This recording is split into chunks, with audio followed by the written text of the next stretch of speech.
ایک بڑا جو بریک تھرو تھا ہارون صاحب، ظاہر ہے وہ IMF جیسے مالیاتی اداروں کے ساتھ پاکستان نے اپنا تسلسل برقرار رکھا.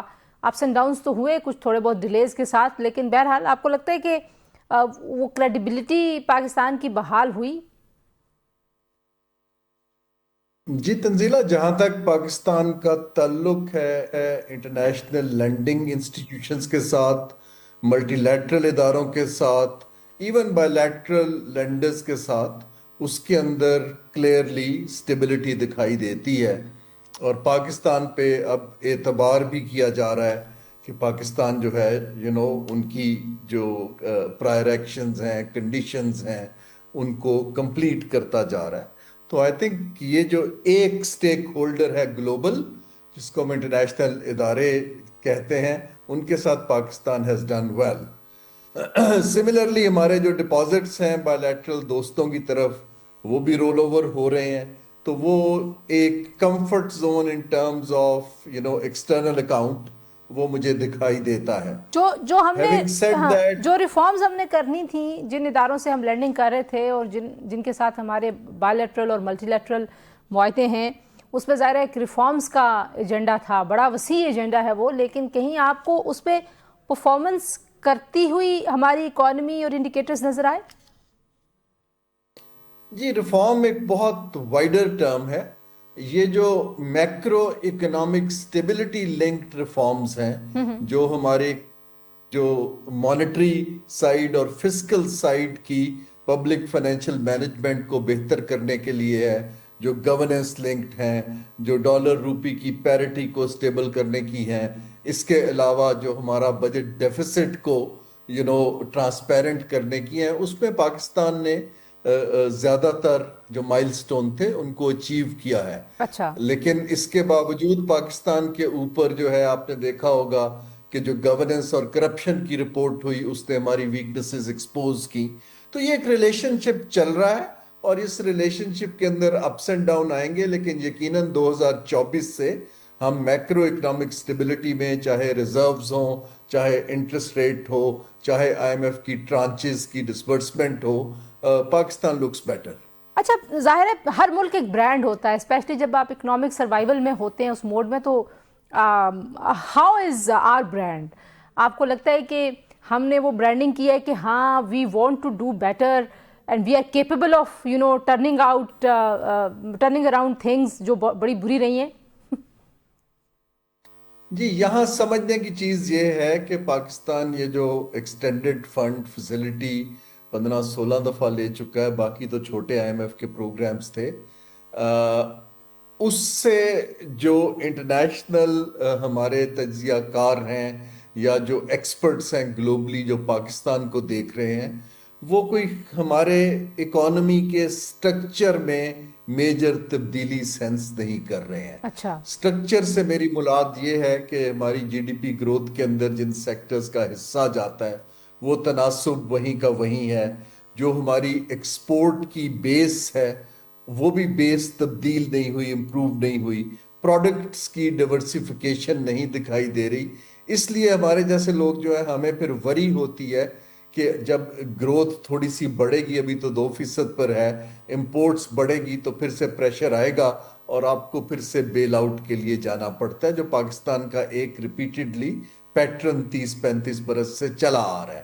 سو پاکستان کو اب ان پیرالل ڈیمونسٹریٹ یہ کرنا ہے کہ ہم کچھ جو ڈھانچہ ہے اکانومی کا، اس کو ماڈرن لائنز پہ تبدیل کر کے اپنے ونرز کو سپورٹ کر کے. اس کے لیے کس چیز کی ضرورت ہے ہارون صاحب؟ اس کے لیے ظاہر ہے کیپیسٹی، اہلیت، ول، سمجھ، انڈرسٹینڈنگ نہیں ہے، پتہ نہیں ہے، مسئلہ کیا ہے؟ کیونکہ ظاہر ہے ہمارے آس پاس ایسی مثالیں موجود ہیں نا جنہوں نے بہت اچھا پرفارم کیا، جنہوں نے اپنے اکنامک ماڈلز کو چینج کیا، ایوالو کیا.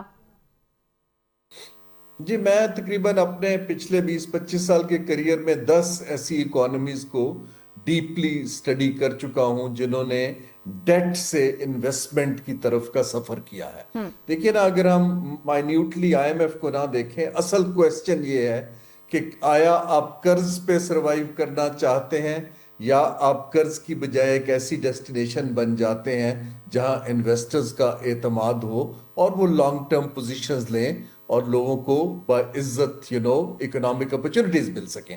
یہ دو چوائسز ہوتی ہیں نیشن کے پاس. ہمارا جو آپ کہہ رہی ہیں کہ مسئلہ کہاں پہ ہے، اس میں 2-3 چیزیں ہیں. ایک تو یہ ہے کہ ہمیں ڈینائل سے نکل کے ایکسیپٹ کرنا ہے کہ ہماری اکنامک گروتھ جو ہے پچھلے 40 برس میں وہ ایک ڈکلائن، ایوریج ڈکلائن پر ہاں اسٹیل اس میں پڑ بھی ہے. جی نہیں، بلکہ پہلے بہت دیر 4% ایوریج رہی، اب تقریباً 3.5 پہ چل رہی ہے، جبکہ آبادی بڑھتی جا رہی ہے. آپ کو 6.5 سے اوپر کا آپ ٹارگٹ اپنے ذہن میں رکھتے ہیں، لیکن آپ جا نیچے رہے ہیں. جی آپ نیچے جا رہے ہیں ایٹ این ایوریج، 1-8 سال جاتے ہیں، بٹ ہم تو ایک کیومولیٹو ایوریج کو دیکھتے ہیں نا ایز این پبلک پالیسی یا اکانومسٹ جو ہیں. دوسری ہماری یہ ہے کہ ہماری competitiveness globally with technology innovations and stuff وہ بھی نیچے گر گئی ہے. ہماری ایکسپورٹس ان ریئل ٹرم بڑی نہیں ہے. جب بڑھے گی نہیں، آبادی بڑھے گی تو نیچرلی آپ چیزیں امپورٹ کریں گے، لوگوں کو دوائیاں بھی چاہیے، کھانا بھی ہے، پہننا بھی ہے. اب یہ چیلنج کو ڈیل کرنے کے لیے میں نے اب پاکستان کو 3-4 لینزز سے دیکھا ہے. جی میں یہی پوچھ رہی تھی کہ فلاسفیکلی تو ظاہر ہے آپ لوگ اس کے ایڈوکیٹ رہے ہیں، تو لیکن آپ کو لگتا ہے کہ وہ جی آپ کو لگتا ہے گڈ بیڈ طالبان والا حساب یہاں پہ بھی ہوگا؟ جی ہے بالکل.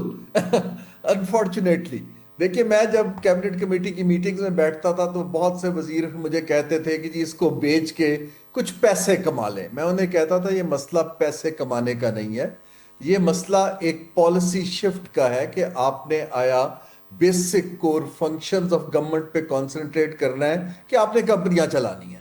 صحیح. سو ابھی جو یہ لاس میکنگ کا بہت سے لوگوں نے آرگومنٹ دیا ہے وہ میری سمجھ سے باہر ہے. دیکھیں، اگر آپ نے کمپنیاں نہیں چلانی تو پھر تو پروفٹیبل ہیں، ان کو پہلے بیچیے تاکہ 4 پیسے بھی آئیں اور آپ کا ٹائم بچے.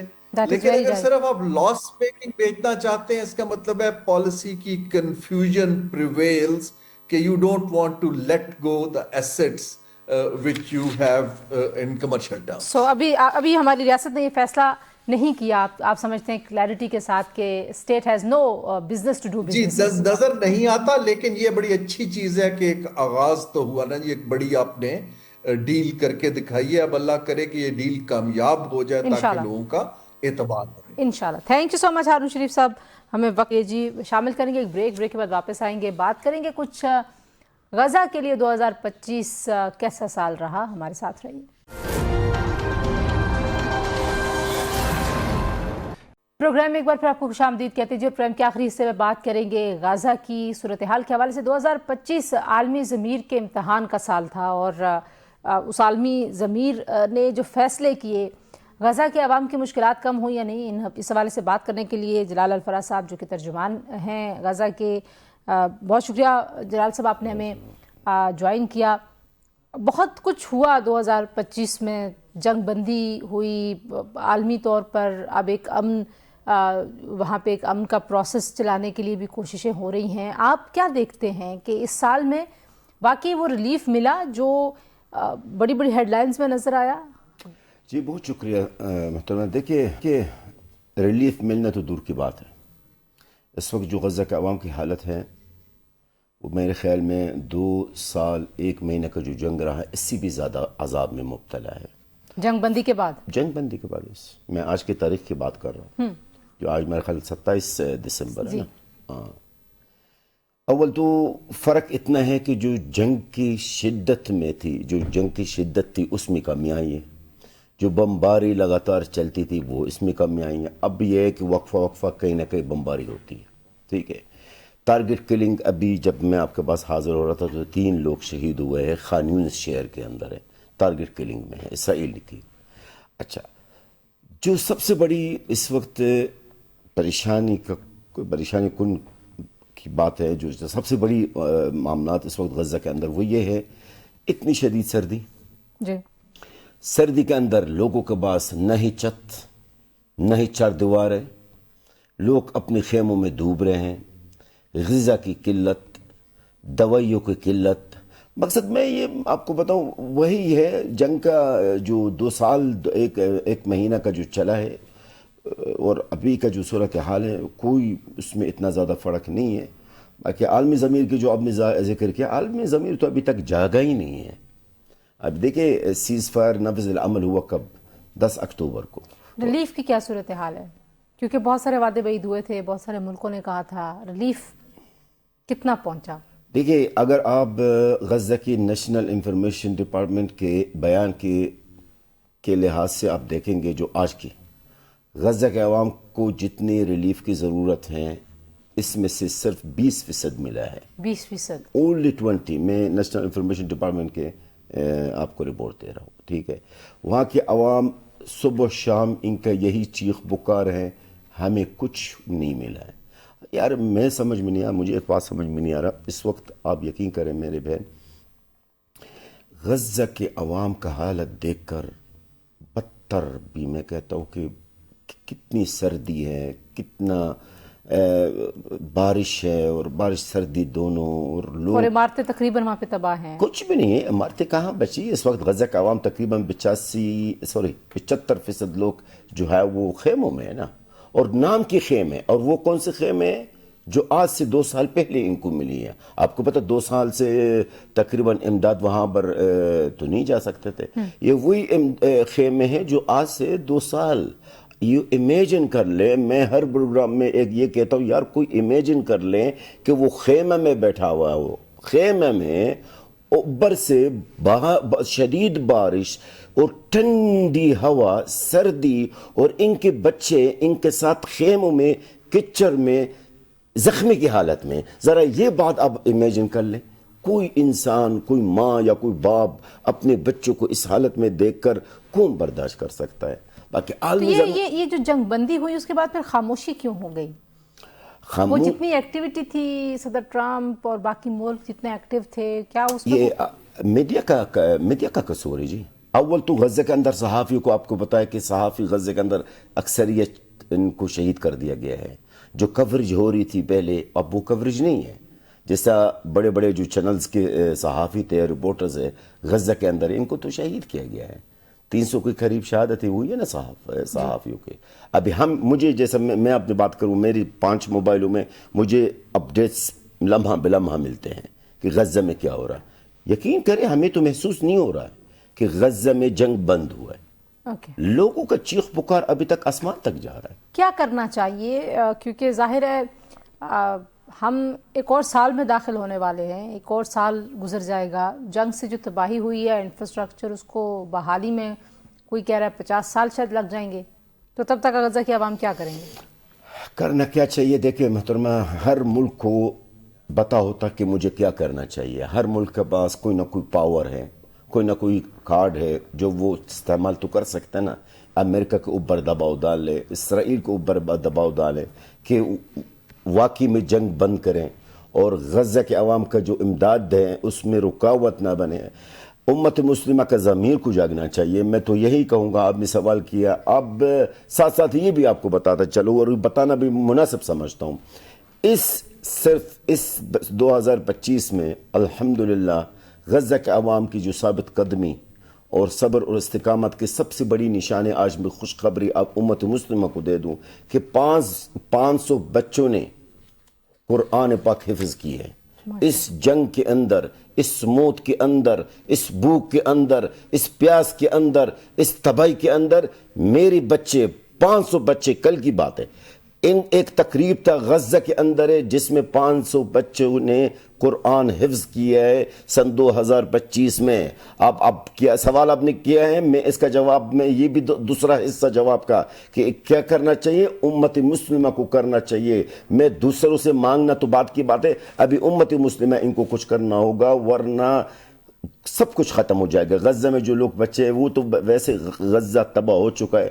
لوگ کوئی کہتے ہیں کہ 20 سال لگے گا، 30 سال لگے گا. میری خیال میں غزہ کے اگر ری بلڈ اسپیڈ میں کر دیا جائے پھر بھی 20 سال سے 25 سال سے کم نہیں ہے. جو ام فوج کا ہے سلسلہ، اس میں آپ کو لگتا ہے کہ وہ ایک ایسی انیبلنگ انوائرمنٹ بن سکتی ہے کہ حالات ذرا بہتری کی طرف چلا جائے؟ بڑا اچھا سوال کیا. اور میں آپ جو اپنے لفظ کہا امن کا فوج، اگر واقعی میں وہ امن کا فوج ہے، یہ جو انٹرنیشنل اسٹیبلائزیشن جو فورسز کا بھیجنے کی باتیں ہو رہی ہے، اگر واقعی وہ امن قائم کرنے کے لیے یا امن قائم رکھنے کے لیے جا رہے ہیں تو غزہ کے عوام کو تو ضرورت ہے. میں آج غزہ کا بیٹا ہوں آپ کا سامنے، میں تو کہتا ہوں یس میری عوام کو تحفظ کی ضرورت ہے، لیکن سوال کیا یہ انٹرنیشنل اسٹیبلائزیشن فورسز اسی ٹارگٹ کے لیے بھیجا جا رہا ہے ان کو کہ واقعی میں وہاں پر امن قائم کرنے کے لیے، یا غزہ میں حماس کو ڈس آرم اور کرنے کے لیے بھیجا جا رہا ہے، یا غزہ کے عوام کی مزید قتل عام کرنے کے لیے بھیجا جا رہا ہے، یا جو اسرائیل کر نہیں سکا 2 سال میں وہ ان سے کروانے کے لیے ان کو وہاں پر بھیج دیا جا رہا ہے. بالکل ہمیں ضرورت ہے غزہ کے عوام کو تحفظ کی ضرورت ہے، لیکن اگر نیت یہی ہو کہ یہ اسٹیبلائزیشن فورسز ہیں اور لیکن میں ایک جملہ کہوں گا پلیز. میں ISF جو انٹرنیشنل فورسز ہے، اگر وہ اس ٹارگٹ کے لیے، اس مینڈیٹ کے لیے جا رہے ہیں کہ جی ہم حماس کو ڈسارم کریں گے اور غزہ کے عوام کی قتل عام کریں گے، تو میں آج ان کو یہ خوش خبریں دیتا ہوں، آپ زندہ اپنا ملک واپس نہیں جائیں گے، آپ تابوت میں لاش واپس چلی جائیں گے. تو بس جنگ مطلب پھر اگر ایسا ہوا تو جنگ پھر کبھی ختم نہیں ہوگی. بہت شکریہ جلال الفراز صاحب جی، آپ نے گفتگو سنی. غزہ کے عوام کی مشکلات ہم بھی دنیا تک پہنچانے کی کوشش کرتے رہتے ہیں تاکہ دنیا کا ضمیر جاگے، اور وہاں پہ جو ریلیف کا بالخصوص غذا اور ادویات اور ظاہر رہائشی جتنی بھی وہاں پہ فیسلٹیز اب ہیں نہیں، اسپتال ہے نہیں، اسکول ہے نہیں، تو اس پروسیس کے اوپر سب سے زیادہ توجہ ہونی چاہیے. آج کے لیے اتنا ہے جی، انشاءاللہ اگلے پروگرام میں آپ سے ملاقات ہوگی اگلے سال. زندگی رہی. اللہ حافظ.